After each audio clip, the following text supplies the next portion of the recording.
Bonjour Cyril, Bonjour. merci de nous recevoir aujourd'hui. Avec grand plaisir. Donc je suis venue te rencontrer pour que tu nous parles du stretching postural. Donc tu es issue du milieu de la danse Tout à fait. et une spécialiste du Pilates Basis. Mais aujourd'hui, c'est vraiment le stretching postural qui m'intéresse pour cette perception que j'en ai que c'est vraiment un travail où on part de l'intérieur, on travaille vraiment. J'ai la sensation que c'est vraiment les muscles les plus intérieurs qu'on travaille. Et c'est sur ce côté-là que vraiment ça m'intéresse. Donc est-ce que tu peux nous en dire un peu plus? Avec grand plaisir. Donc le stretching postural pour moi est la meilleure alternative au pilates dans la mesure où c'est un étirement, ce sont des étirements lents, donc doux, profonds certes, mais intérieurs. C'est-à-dire on va travailler que sur le ressenti. Chaque personne aura ses capacités à faire du stretching en fonction aussi de sa souplesse. Le stretching postural va nous aider à nous tenir droite, à réapprendre à nous tenir droite, va nous renforcer tous les muscles profonds, et vraiment j'insiste, notamment pour les femmes au niveau du dos. On va travailler les abdominaux, pareil, d'une certaine façon, justement pour maintenir aussi tous nos organes, qui sont très importants. Ça peut paraître très doux vu de l'extérieur, voire même paraître complètement immobile et ne pas bouger, et pourtant de l'intérieur c'est quelque chose de terrible. Est-ce que tu penses qu'avec le stretching postural on peut retrouver justement le maintien de cette sangle abdominale qui fait qu'aujourd'hui nous les femmes, surtout quand on a eu des grossesses, en fait il y a un lâcher qui fait que on n'est pas à la recherche de tablettes de chocolat, mais pouvoir avoir un ventre qui maintient toutes les viscères. Tout à fait, donc on va beaucoup travailler le transverse, donc, qui est pour moi le plus important des abdos, puisque les grands droits, certes, sont très jolis à voir, mais pour une femme, si on ne maintient pas bien son ventre, ça ne le fait pas. Oui, ça va beaucoup travailler, il y a beaucoup de gainage, on travaille de façon isométrique, beaucoup de gainage, on n'est pas du tout sur les muscles du mouvement, mais plutôt sur les muscles de stabilisation, toujours dans ces étirements, dans cet auto-agrandissement permanent sur chaque posture. Donc il n'y a pas des centaines de postures en stretching postural, il n'y en a que quelques-unes. D'ailleurs, je m'inspire beaucoup des livres de Marco Buccarelli. La posturale justement est une passion. Donc c'est bien là, on est vraiment dans la gymnastique corrective, je dirais même encore plus corrective que le pilate, qui déjà lui nous permettait de travailler de façon précise, en conscience, pour éviter de se faire mal. Et bien là, c'est encore plus profond. Est-ce que ça aide aussi pour le mal de dos?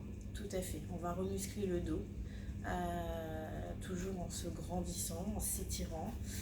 C'est un ensemble, on va remuscler le dos, la ceinture scapulaire, les abdos, tout à fait. Tout à fait. D'accord. Est-ce que tu penses que c'est quelque chose que l'on peut pratiquer en autonomie? Tout à fait, on peut le pratiquer en autonomie totale et de 7 à 77 ans, j'ai presque envie de dire. De 7 à 77 ans, c'est vraiment pour tout le monde. Il n'y a pas de danger, particulier? Non, on connaît, on va travailler avec ses limites, on va étirer, rester, garder une respiration lente et profonde, et puis après ça va dépendre un petit peu de chacun. Bien entendu, on ne va pas essayer de se faire mal, c'est pas le but, mais juste se grandir. Et pour toutes ces personnes qui n'ont pas pratiqué d'activité physique depuis des fois plusieurs années, est-ce que c'est quelque chose qui est facile, c'est facile de s'y mettre? Est-ce que ça demande... Alors on peut s'y mettre très facilement, simplement contre un mur.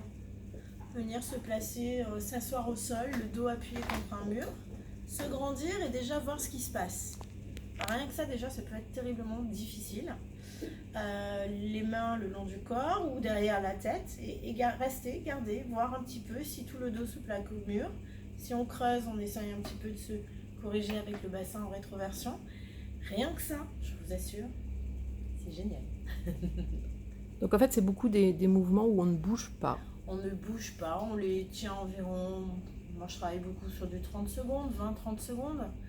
C'est très difficile parfois de pouvoir respirer lentement sur 20-30 secondes quand ça fait mal. Et c'est intéressant aussi de le tenir. D'accord.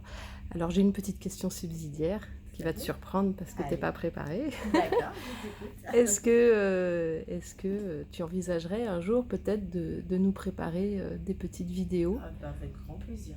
pour que justement... Sur quelques mouvements, les basiques. Pour moi, il y a à peu près une dizaine de mouvements basiques qui vont me faire travailler toujours mon auto-agrandissement et en même temps ma souplesse. Donc pour moi, c'est les deux choses les plus importantes si on veut être en forme et vieillir dans de bonnes conditions. Voilà. Parce que la musculation, tout ça, oui, ça peut être bien.